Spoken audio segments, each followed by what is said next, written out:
আচ্ছা ডিএস, আপনার মতে একটি সাকসেসফুল ম্যারেজ লাইফের সিক্রেটটা কি হতে পারে একটু জানতে চাই।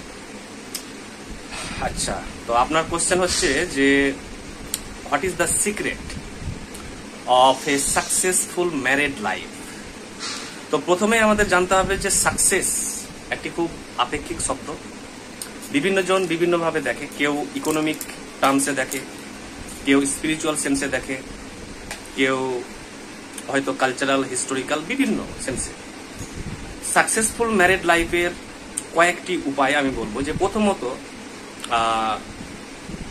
ওয়াইফ কি বুঝলো বা না বুঝলো সেটা যায় আসে, হাজবেন্ড কতটা লিডিং রোল প্লে করছে সেটাই হচ্ছে মেন ব্যাপার। কারণ এই পুরুষতান্ত্রিক সমাজে হাজবেন্ডরা যেহেতু পুরুষ এবং তাদের প্ল্যাটফর্ম সোশ্যাল ইন্টারাকশন এবং ট্রানজাকশন অনেক ব্যাপক এবং এক্সটেন্সিভ, সেহেতু রেসপন্সিবিলিটি 90% হচ্ছে হাজবেন্ডের এবং 10% হচ্ছে ওয়াইফের।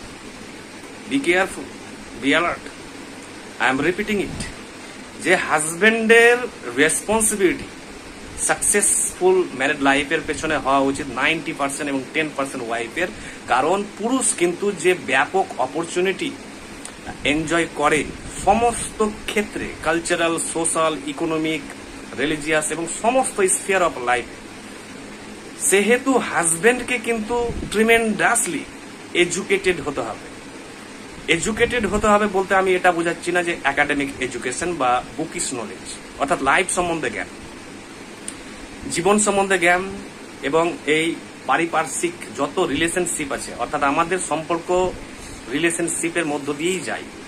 আমাদের সম্পর্ক শুধু মানুষ টু মানুষ নয়, কিন্তু ম্যান টু ম্যান নয়। আমাদের সম্পর্ক এই ইউনিভার্সের সাথে, গাছের সাথে, পশু পাখি, তাই মানুষ সম্পর্ক ছাড়া থাকতে পারবে না। আর এই সম্পর্ককে যদি একজন পুরুষ বুঝতে না পারে, তাহলে যে কোনো সম্পর্ক, শুধু হাজবেন্ড ওয়াইফই নয়, যে কোনো সম্পর্ক কোলাপস করতে বাধ্য। তাই দেখা যায় যে কোর্ট থেকে শুরু করে, পুলিশ থেকে শুরু করে হাজারো জায়গায় হাজারো কেসেস হাজবেন্ড ওয়াইফে কিন্তু পাইলস আপ হয়ে আছে, স্তূপাকৃতি হয়ে আছে। কেন?